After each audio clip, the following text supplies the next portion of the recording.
Eu estava outro dia em São Paulo, onde eu moro, chegando de Belo Horizonte, no aeroporto de Congonhas. E aí, como acontece comigo quase todo dia, aí eu fui até o local onde fica carrinho de bagagem. E quando eu fui pegar um carrinho de bagagem, que eu fui puxá-lo, ao meu lado chegou um pai com um menino de uns 10 anos de idade. E o pai puxou o carrinho, o menino olhou para o pai e falou: "Não quero esse carrinho." E eu olhei e falei: "Nossa, coisa estranha." O pai falou: "Mas esse carrinho é igual aos outros."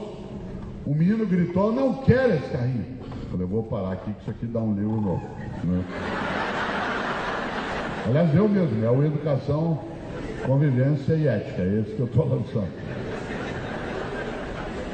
Aí o pai falou: "Mas filho, esse carrinho é igual aos outros?" Ele falou: "Eu não quero esse carrinho." O pai guardou o carrinho de bagagem que estava pegando, pegou o que o menino queria. Meu Deus do céu, esse menino aos 10 anos de idade já está tornando a família dele refém. Ele que decide qual carrinho de bagagem você vai pegar.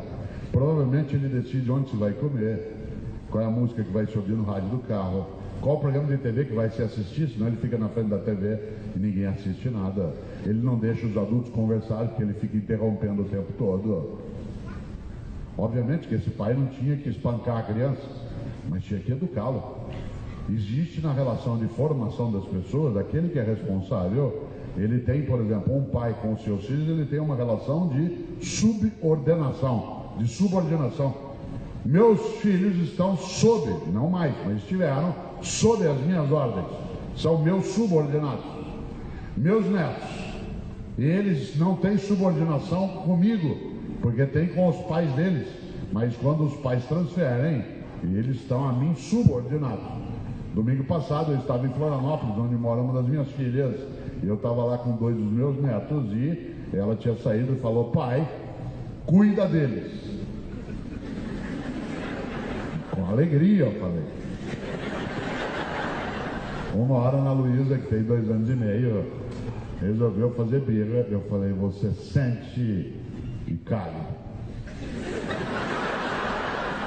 Ela olhou para mim e resolveu que ela ia obedecer, não por conta, claro, apenas de eu ser, alguém maior do que ela, porque eu não ia fazer nada que a ferisse fisicamente, mas para ela entender que ela estava sob as minhas ordens. E nessa hora, claro, há pais e mães que abrem a mão e diz: "Interessante." Por exemplo, o pai que pega o carrinho. Você já imaginou? Eu conto algo no livro Educação, Convivência e Ética, que outro dia eu até falei num programa e colocaram na internet. Eu estava com minha mulher o ano retrasado, em Salvador, chegando da Praia do Forte, onde eu fui fazer uma palestra, ela também. E aí nós fomos pegar um avião em Salvador, chegamos no aeroporto, era a hora do almoço e decidimos almoçar antes de pegar o voo para São Paulo. Estávamos sentados almoçando, de repente, chegou uma senhora de uns 30 e poucos anos, com uma menininha de uns 6 anos de idade, belíssima, mas uma criança absolutamente infernal. Aquela menina não tinha hormônio, devia ter demônio. Ela gritava, ela corria, ela derrubava coisa, ela puxava a cadeira, ela derrubava refrigerante, ela pegava um tablet e punha uma música insuportável. Ninguém conseguia comer em volta do restaurante. Eu, como educador que sou, levantei. Fui até a mãe e disse: "Minha senhora, essa criança é sua?" Ela disse: "É." Eu disse: "Leve-a." Ela disse: "Como?" Eu falei: "Leve-a." Ela disse: "Ué, por quê?" Eu falei: "Porque ela ainda não está preparada para viver em comunidade." Numa comunidade, você tem uma conduta que é livre no limite da própria comunidade. Ela falou: "Ué, mas por quê?" Eu falei: "Porque ela não está ainda preparada para viver em comunidade, porque ela acha que ela faz o que ela quer. E como ela é uma criança belíssima, que poderá ser uma belíssima pessoa, ela hoje é uma criança mal educada, e ela é mal educada porque a senhora é uma má educadora." Ela disse: "O que o senhor tem com isso?" Eu disse: "Com a senhora nada, com essa criança sim, porque ela vai crescer.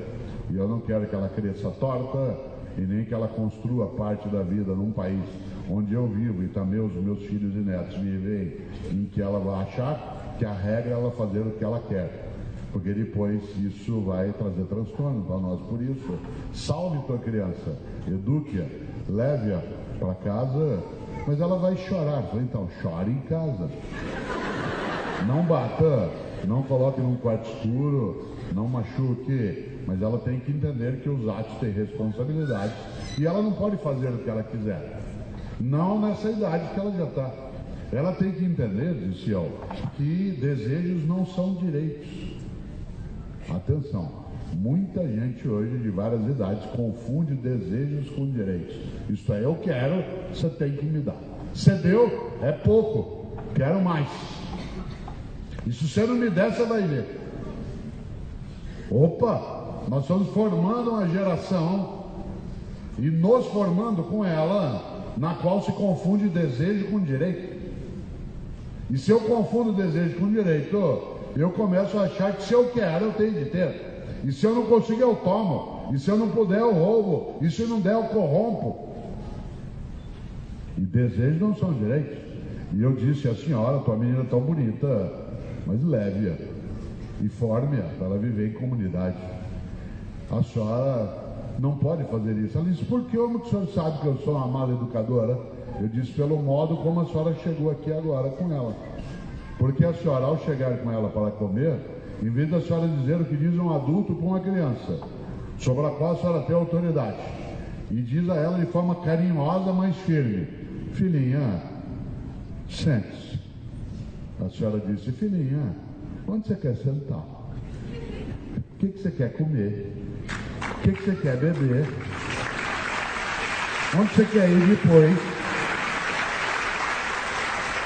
E a senhora foi ficando cada vez menor e ela foi crescendo. Essa menina, quando eu encontrar com ela mais adiante, eu corro o risco dela ser minha aluna. Parte dessas crianças chegam para nós e nos ofendem. Você manda ela fazer uma tarefa, ela reage. Você fala para ela que ela tem que ficar quieta enquanto você está trabalhando todo mundo. E se bobear, ela joga uma carteira em cima de você. Nós estamos ouvindo cada vez mais falar de violência dentro da escola. A escola não é imune a também mexer com isso, mas é porque o único adulto, às vezes, que dá ordem para uma criança é a professora. A professora, cadê o material? Guarda esse celular, fez a tarefa. E aí, como ele está acostumado que desejos são direitos, ele parte para cima. Claro, perigoso para nós, não é só fisicamente. Uma parte de quem é docente, não é o caso, que só dou aula para a universidade, mas quem lida com a educação básica está esgotado. Você gasta uma parte do teu tempo tentando organizar a disciplina e só um tempinho pequeno que sobra para você ensinar. O resto é como é que faz para ficar quieto, como é que faz para prestar atenção, como é que faz para um ambiente de trabalho ser um ambiente de trabalho. Claro. Outro dia um pai foi me visitar na universidade, conversar comigo. Eu nunca imaginei que alguém na universidade, o pai viesse falar comigo. E o pai veio. Falou, professor, por favor, o senhor pode me atender? Eu falei, claro. Sabe o que é? O senhor reprovou o meu filho. Eu disse, qual é o nome do seu filho? Ele disse, ó. Eu olhei e falei, não, eu não reprovei seu filho é que se reprovou. Ele falou, por quê? Foi porque seu filho foi reprovado por falta, e para ser reprovado por falta tem que faltar. Como foi ele que faltou e eu estava aqui? Então não posso ter ele reprovado, ele reprovou a si mesmo. O pai falou, hã? Então, tem mais uma coisa, claro que foi ele que se reprovou. Dizia porque eu só posso anotar uma falta de alguém que falta. E eu só anotei porque ele faltou. Se eu tivesse anotado sem que ele tivesse faltado, isso seria estelionato. Portanto, eu só anotei. Ele falou, mas o senhor foi reprovado só por isso? Eu falei, não é só por isso, sabe o que é? Ele não fez o curso. Eu falei, não, mas só por isso? Eu falei, não, sabe o que é? Quando ele sair daqui, ele vai receber um certificado, um diploma, que nós estamos atestando para a sociedade que essa pessoa é apta para desempenhar essa função na comunidade. Pedagogo, economista, engenheiro, médico, advogado, fonoaudiólogo, nós estamos atestando. E junto com esse atestado eu estou chancelando que ele é apto para fazer naquele conteúdo que eu ensinei. Como ele não veio, Aí o pai disse aquela clássica frase: mas não dá para dar um jeitinho? Eu falei: qual jeitinho, o senhor imagina? Ele falou: não dá para dar um trabalhinho? Que é a coisa que mais nos irrita, professor, é isso. Eu falei: mas o senhor está supondo que 15 semanas, 3 horas de aula em cada uma delas pode ser substituída por um trabalhinho? Se pudesse, a gente não daria as 15 semanas, a gente dava só o trabalhinho. E eles voltavam 15 semanas depois para buscar o resultado. Ele falou: o senhor não pode dar uma chance para ele? Eu falei: está dado, ele vai fazer o curso. Um menino que tem o pai, que tem essa perspectiva. Aí a senhora falou dentro do restaurante: mas eu não vou levar. Sabe por quê? Dá trabalho. Eu falei: é claro que dá trabalho. Vocês não falaram para a senhora que trabalho de parto não era só na maternidade? Ela falou: mas porque eu não sei. Eu não vou levar. Eu falei: a senhora que sabe. Dá muito trabalho. Ela falou: eu sei, a senhora nunca viu, na hora, como diz o gatinho, na hora de virar o zoinho, tudo bem. Mas na hora de cuidar, a senhora não quer cuidar. Ela falou: eu vou levar, mas é só porque eu quero. Eu falei: tá bom. Ela saiu. Claro que a comunidade ficou aplaudindo, né? Do que eu estava falando ali? De uma coisa que não orna. Não orna. Não orna a ideia, essa ideia. O amor que aceita tudo é leviano. Meus filhos me amam e por isso não aceitam qualquer coisa de mim.